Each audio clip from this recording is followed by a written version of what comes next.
And then the two we're going to talk about today, in my opinion, who are the ones and the main culprits for destroying the current Pac-12 that we're at right now, Stanford and Cal. What is up, everybody? It is Jake with Master of Football, back at it again. Happy Tuesday. Thank you so much for being here. If you want to be up to date on everything college football, pro football, Madden, EA college football, NFL draft, anything related to American football, hit the red subscribe button. You will not be disappointed. Also hit the like button too, and follow me on Twitter or X or whatever the hell it's called. Twitter X Twitter fame is growing. Anyways, without further ado, let's get into the video. All right, guys, the news is coming in very fast. And again, this was filmed the night before. So again, right now you're seeing this at 10 a.m. Eastern Standard Time when this video is being released. However, the night before, there's lots of stuff that's going on. We got to go through a couple of things right now because in the world of college sports and conference realignment, there is plenty of news. From your boy, Stuart Mandel, news, Pac-12 Commissioner George Kliavkoff will finally present a TV rights deal to league members within the next 48 hours, a source tells The Athletic. The board and ADs are scheduled to meet tomorrow morning, first reported by John Canzano, OBFT. Your boy, and you check that out. Right? Remember here, last week when Colorado left the Big 12 for the Pac-12 after going to the Pac-12 from the Big 12 previously a couple of years ago. They decided to go over there because, like, dude, we have not seen any numbers. What the hell is going on here? Apparently, what had happened is they said, George Kliavkoff gets some numbers. He said, okay, he showed up to the meeting, didn't have any numbers. They left the conference, and that's where we're at. So tomorrow, those numbers are going to be presented. And again, Stuart Mandel and Jason Scheer have been on this the whole entire time, and they've got some things that we got to remember here. Actually, it's really funny to see Jason Scheer kind of a tweet progression here because he kind of contradicted himself and then brought himself back. Check this kind of stuff out. So things are going super, super fast here. And again, he tweeted out earlier in the day, he said, I think people need to realize that realignment is a process. Moves don't happen quickly. I suppose something could happen this week, but it would surprise me. And then he tweeted this. He says, people are about to go crazy, so I'll get this out of the way. There is an Arizona Board of Regents meeting scheduled for tomorrow. It was not previously scheduled. There is no clear agenda as of right now, and I don't know what it is regarding. And again, that would be for today, this morning. And then he said this. He says, as of now, this is an agenda that implies that it's not realignment related. So again, things are just happening so quickly here. He says they're not happening quickly, then he says there is, and then they're not. We see the fact that Stuart, there's a lot that's happening in the Pac-12 in these schools right now because we need to see these numbers, and everybody remembers that. That's the whole reason why Colorado left. They wanted to see them. He showed up. There was none there. They decided to leave for security of the Big 12, $31.6 million guaranteed to them. And in addition to that, Jason Scheer also talked on Sikkim 365 Sports, did a really, really good job here of breaking down kind of some of the information about what's in the deal, what's going to happen, what's he going to present, what you're kind of expected to see for them, and then kind of the following actions from there. Again, Jason Scheer, just to make sure we're clear, he says he does not see the entire Pac-12 falling apart, but he does see the fact that one more defection's not unheard of, potentially Arizona. Now, I think a more interesting conversation here, we can talk about Arizona. We could talk about what's going to happen to the Four Corner schools, Arizona State, everybody decoupling for this, blah, blah, blah, all that kind of stuff. It's very interesting to do that. You could do that ad nauseum. However, I think what we need to talk about is the big issue in the room right now. And again, previously before, my boy Tony Altamar had one of the best quotes of all time about previously when Dave Wannstedt had a rumor that Oklahoma State and Kansas State would be joining the Pac-12. That was a previous rumor out there. Now, think about this. He had basically said before, one of the big issues with Oklahoma State and Kansas State, and again, many of the other schools that weren't named Texas, was that there was a school named Texas in the Big 12 that was just ruining things. They're doing this, doing that. They think they're the big swinging, member in the room is what we'll say. So what they say goes. And it definitely rubbed a lot of people the wrong way. He had said, though, however, if Kansas State and Oklahoma State actually had gone to the Pac-12, they would have absolutely hated it. Now, remember, this was multiple years ago when USC and UCLA were still in the league. But remember here, he had said that, can you imagine having one Texas in your league? It's really annoying. What if you're Oklahoma State and Kansas State, you go to the Pac-12, and you have 5 Texases in that league? At that time, USC, UCLA, Washington as well, and then the two we're going to talk about today, in my opinion, who are the ones and the main culprits for destroying the current Pac-12 that we're at right now, Stanford and Cal. Now, one thing to remember here when we talk about Stanford and Cal is there are certain things, and again, the Pac-12 and the Big 12 the Pac-12 and the Big 10, very, very similar conferences in a lot of ways. One was out west, one was in the Northeast. Very, very solid schools. As a matter of fact, most of the additions that were going to the Big 10 from other conferences are AAU members. They're very, very good schools. We want to make sure that the academic profile is not hurt by the additions that they bring in. The Pac-12 has a lot of very highly rated members as well. Multiple AAU institutions, really, really good schools. As a matter of fact, U.S. News here, the 2022-2023, so this last year, the best global universities rankings. We go through this right now. Number 1, Harvard, obviously. Number 2, MIT. Number 3 is Stanford. Okay. Number 4 is UC Berkeley. Number 5 is Oxford in the United Kingdom. And number 6 is Washington. So think about that. 3 of the top 6, 3, 4, and 6 in the best global universities are in the current, not left the university or the conference like USC and UCLA did, in the current Pac-12 right now. Stanford and Cal, again, I want to talk about them because despite what they've done, despite how important they are, all the innovations, all of this, all of that you can think of from Stanford and Cal, Californium, Berkelium, there are elements named after these universities. We have to remember here that unfortunately, one big issue is despite the fact that they are so well off in the university perspective here, I think they think that equally translates over to the football world, and we just don't see it at this point. As a matter of fact, Stuart Mandel said right here, and this is absolutely nuts in this video here, that there were 2 members of the current 10, and again, now it's actually 9 now, that had voted, and they actually basically said, we only have to stay at 10. We don't need to go any more than that. We don't want to dilute the league or anything like that. Now, again, my personal bet here, he says he doesn't know. If I had to bet which schools would do that, I would bet it's Stanford and Cal. Washington's a possibility, although Washington, I think, would be a possibility because they think they're going to get a Big Ten invite. Oregon wants a Big Ten invite, however, they probably can't do it at this point.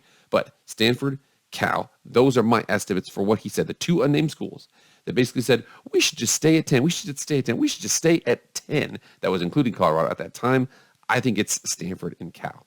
And thinking about Stanford and Cal, it's really a sad day because what these schools were capable of, they just don't really seem like there's not a lot of urgency to be good at sports with these schools. And again, these are schools with $30 billion endowments, zillions and bajillions of dollars in terms of value in many different ways here. However, when we come over here and check them out, and again, you see the fact that they're just a more patient school. So David Shaw had gone 9-4. And remember here, he had basically done, 1, 2, 3, 4, 5, 6, 7, 8 consecutive bowl games. You got to give this guy some time. He goes 4-8, then 4-2, pretty good, and then 3-9, and then 3-9, and then he left the school. Again, they were not so bad. Again, you see, as recently as 2019, they were ranked in the preseason, but at the same time, they went 4-8 that season. So you'll see the fact that Stanford, not as bad as Cal was. But first of all, if we check out Cal, you can definitely tell the fact that they have not been diving into football as much as they can as of late. And the really shocking thing about Cal is there's so many good players. You think about Javid Best, Deshaun Jackson, Marshawn Lynch, Aaron Rodgers. They've got a ton of good players, but they just haven't been able to put it together. We see the fact that, Sonny Dykes went to Armed Forces Bowl, then went 5-7 and is no longer there. Justin Wilcox went 5-7, then 7-6, lost the Cheez-It Bowl. And then 8-5, won the Red Box Bowl, and then 1-3, 5-7, 4-8. Still there. Cal is, remember here, the Colorado Bears won 1 game last season so they had Cal visit them.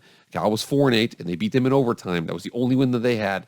So you can see the fact that I just don't know what the situation is with Cal and Stanford. My personal opinion of what's going on here is I think they think that because of how good their academics are, that they're able to just kind of do whatever they want. Oh, yeah, don't worry, we'll be able to add these schools. We don't add those schools. And again, I think they think that they're Big Ten schools. However, all indications are that the Big Ten is no longer looking at Cal or Stanford.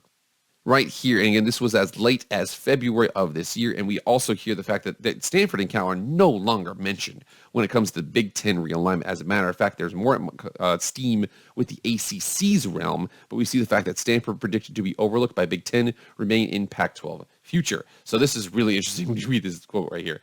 While the disbanding of the Pac-12 isn't as likely as it once was, this was in February, Colorado is no longer there.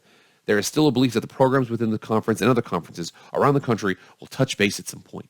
CBS Sports' Dennis Dodd wrote recently that what would happen if each of the remaining Pac-12 10 schools, explaining that they will likely swing and miss on the desired $400 million annually, $40 million per school they had hoped for. It doesn't help that the Pac-12 waited far too long to make an actual deal and are now in a do-or-die situation. He said that a do-or-die situation, waited too long on a deal in February. We're currently in August, still no deal. Colorado left because of this issue. Colorado left for $31.6 million. The Pac-12, the 10 of the 12, thought they were going to get 400. They might be getting closer to 20. So right now, from what we know from those videos, and again, I encourage you to watch both of those videos, Sick'em 365 Sports, they do a really good job there. What we know, the Pac-12 monetary numbers, as presented by Jason Scheer, it's a projection here. We're going to hear about it this morning. Well, actually, as a matter of fact, the Pac-12 schools, the Pac-12 9 schools, whatever the situation is there, they will hear about that this morning. It says right here, the monetary numbers will be presented this morning, expected value to be in the low $20 million range, maybe even exactly $20 million per school. Oh boy, the Big 12 schools are going to let them know about that. The deal is currently for 12 teams. The deal is almost exclusively streaming. There might be some options there where if there's a good enough game that Fox or ESPN wants to broadcast, they could subcontract it out, and whatever the proceeds are from that, they could go to the Pac-12 schools. There's a small opportunity for that. Do I think it's going to make them $10 extra million per year across all the schools? No, I don't.